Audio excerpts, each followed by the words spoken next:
Muy buenos días a todos ustedes. Nosotros somos el equipo 3 de la clase de Introducción a la Biotecnología y vamos a presentarles la obtención de poli beta hidroxibutirato a partir de la bacteria Ralstonia eutropha.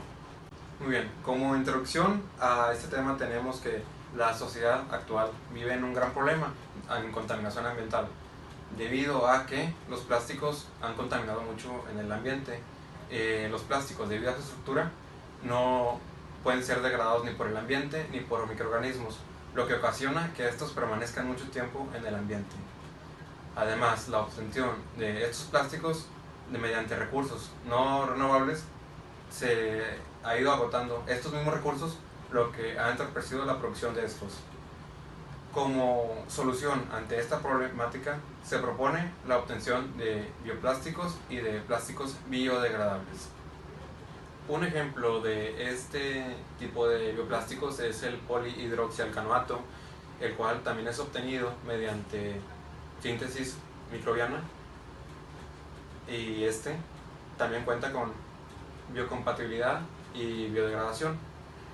Además, estos bioplásticos cuentan con características muy similares a las de los plásticos convencionales.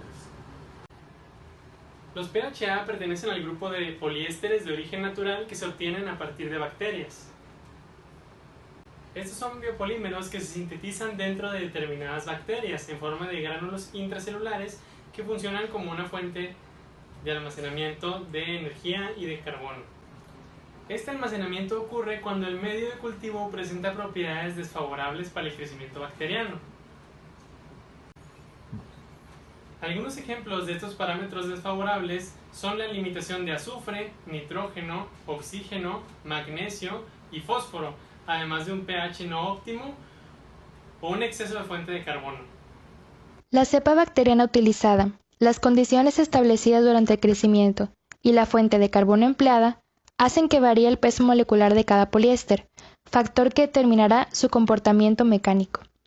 La polimerización de los ácidos hidroxialcanoicos por acción de enzimas intracelulares tiene lugar mediante condensación del grupo carboxilo de un monómero, ácido hidroxialcanoico, con el grupo hidroxilo del siguiente, formándose un enlace éster, de ahí que sean llamados biopoliésteres.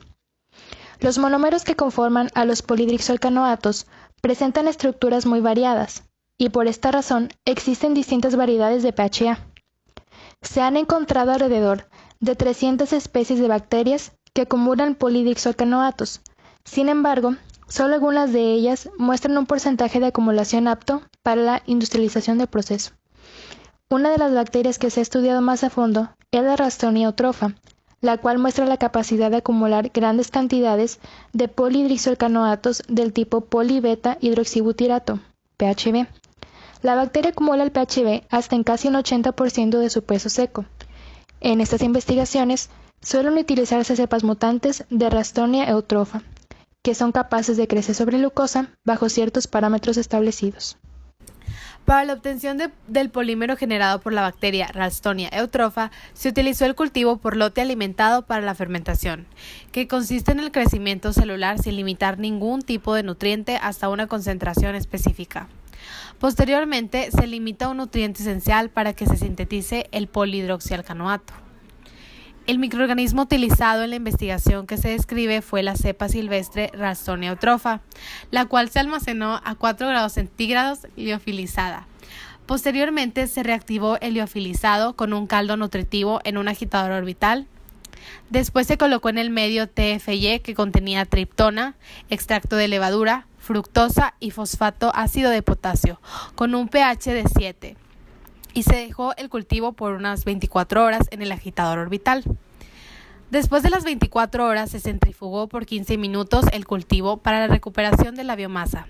Se desechó el sobrenadante y la biomasa se suspendió nuevamente en 30 mililitros de medio TFY. Y se utilizó esa solución para la preparación de cribioales. El medio de cultivo utilizado contenía fructosa comercial, fosfato monobásico de sodio, fosfato diácido de potasio, sulfato de magnesio heptahidratado, de sulfato de amonio y solución de microelementos. Luego se estableció el balance de materiales para el medio de cultivo fermentador. Para no limitar el crecimiento celular, se determinó la relación carbono-nitrógeno en 6.85 gramos de carbono por gramo de nitrógeno. Las concentraciones de fructosa y sulfato de amonio examinadas fueron 5, 10 y 15 gramos sobre litro de fructosa con 1.375, 2.750 y 4.125 gramos sobre litro de sulfato de amonio respectivamente. El medio del fermentador consta de fosfato diácido de potasio, ácido cítrico, fosfato monobásico de sodio, sulfato de magnesio heptahidratado y solución de microelementos. Para comenzar con la fermentación se utilizó como semilla uno de los gigaviales, se transfirió al inóculo y se dejó por un día a 200 revoluciones por minuto y 30 grados en un agitador orbital. Se utilizó un fermentador donde se mantuvo la temperatura a 30 grados y la agitación a 300 revoluciones por minuto. Se agregó solución de NaOH 3 normal para mantener el pH entre 6.7 y 7. Las fermentaciones se realizaron durante dos fases. Primero, se permitió que creciera sin limitación la biomasa y al agotarse la fuente de carbono se agregó fructosa para restablecer la concentración inicial. En el momento en el que la fructosa se agotó en su totalidad o no varió su concentración, se detuvo la fermentación. Durante la fermentación se midieron las concentraciones de biomasa y fructosa. Se utilizó un espectrómetro para medir la forma indirecta de la biomasa por medio de lectura de la absorbancia y se utilizó el método de DNS para medir la concentración de fructosa. Terminada la fermentación, se inició el procedimiento para la recuperación del polímero. Para esto, el caldo de fermentación se centrifugó por 45 minutos a 5.000 revoluciones por minuto. El sobrenadante fue desechado. El pellet se suspendió en una solución con un pH de 7, se congeló a menos 70 centígrados y se liofilizó por 72 horas. Para recuperar el polímero se utilizaron dispersiones de hipoclorito cloroformo. Por cada gramo de biomasa liofilizada se usaron 100 mililitros de dispersión de hipoclorito de sodio y cloroformo. Durante una hora se dejó a temperatura ambiente en agitación constante. Se decantó y la fase orgánica se recuperó. Se concentró la fase orgánica de rotavapor a 70 centígrados hasta llegar a casi un volumen de 20-40 mililitros. Luego se precipitó el polímero anotando el frío y se dejó que el polímero precipitara a 4 centígrados por 8 horas. Después se usó filtración al vacío. El sobrenadante se descartó y se dejó secar el polímero hasta que llegara a peso constante. Para establecer el tipo de polímero se midió la temperatura de fusión usando un calorímetro diferencial de barrido y se usó una espectroscopía infrarrojo. Se realizó metanólisis al polímero para la obtención del metil éster y detectarlo por medio de cromatografía de gases. Durante las horas 0 a 12, los perfiles de concentración de biomasa para las tres condiciones de fructosa evaluadas y ya mencionadas se mantienen dentro del mismo rango. El rendimiento de sustrato en biomasa para la etapa de crecimiento fue de 0.4553, 0.4621, 0.4817 gramos de biomasa por gramos de fructosa. El rendimiento de sustrato en biomasa para la etapa de acumulación en las concentraciones de 5 y 10 gramos por litro resultó 0.42 y 0.41 gramos de biomasa por gramos de fructosa, respectivamente. La fructosa en la concentración de 15 gramos por litro presentó un rendimiento de 0.2507 gramos por litro. Los resultados obtenidos en el rendimiento de sustrato en el producto global se encuentran dentro del rango reportado, el cual varía entre 0.1 a 0.33 gramos de poli-beta hidroxibutirato sustrato, usando glucosa como fuente de carbono.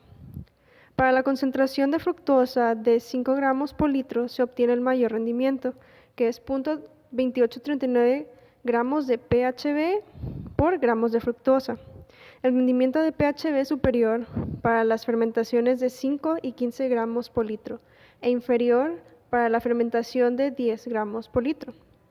En la experimentación con 5 gramos por litro, que es de 0.1245 gramos de PHB en una hora, la productividad es alta, estadísticamente rebasando casi por la mitad a los ensayos con 10 y 15 gramos por litro.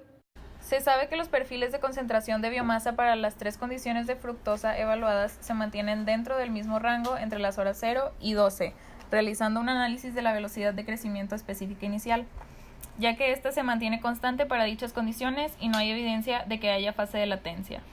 Debido a que las condiciones a las que se lleva a cabo el mezclado en el fermentador restringen el suministro de nutrientes requeridos para el crecimiento bacteriano, la velocidad de crecimiento disminuye hasta casi ser cero en la fermentación de 15 gramos por litro a partir de la hora 12. Con base en los rendimientos de sustrato en biomasa para la etapa de crecimiento y la similitud que existe en estos valores, se puede afirmar que es posible considerar un valor promedio de rendimiento de 0.4664 gramos de biomasa por gramos de fructosa para el crecimiento de Ralstonia eutropha en la etapa de crecimiento celular. Al no observarse acumulación de polímero durante el crecimiento, se infiere que la relación carbono-hidrógeno es oportuna para esta etapa. Se encontró que en la etapa de acumulación, la fructosa en la concentración de 15 gramos por litro no logró agotarse una vez detenida la fermentación, por lo que el rendimiento es inferior con respecto a las demás fermentaciones. Los resultados obtenidos en el rendimiento de sustrato en productor global se encuentran dentro del rango reportado por Kim et al., el cual varía entre 0.1 a 0.33 gramos de PHB sobre gramos de sustrato, usando glucosa como fuente de carbono. En trabajos reportados, las cepas utilizadas difieren a las del presente con varios pulsos de alimentación de glucosa, lo que hace que haya una mayor productividad. La temperatura de fusión obtenida es similar a la reportada, de 175 grados Celsius. El análisis del espectro infrarrojo nos muestra que el material tiene los correspondientes enlaces C doble enlace O y C enlace simple H. En cuanto a los tiempos de retención, en todas las tomas se presentaron 2 picos, lo que representa que se obtuvo PHB sin ningún subproducto. El hidroxibutirato presenta propiedades parecidas a las del polipropileno, por lo mismo se utilizan técnicas de moldeado. Ya que es biocompatible, biodegradable y asimilado por el cuerpo, se puede utilizar ampliamente en la industria farmacéutica. El polibeta-hidroxibutirato se puede usar para la elaboración de filamentos para suturas. Por su biocompatibilidad, se puede utilizar para transportar fármacos para favorecer el crecimiento celular. El polihidroxibutirato junto con el polihidroxivaleriato forman un copolímero que es biodegradable y presenta características como baja rigidez y alta retención de impactos al caerse, haciéndola perfecto para contenedores plásticos que a la vez son favorables al ambiente debido a que son biodegradables. Este copolímero es básicamente utilizado en objetos desechables, ya que son biodegradables, también son muy buenos para productos agrícolas y higiénicos.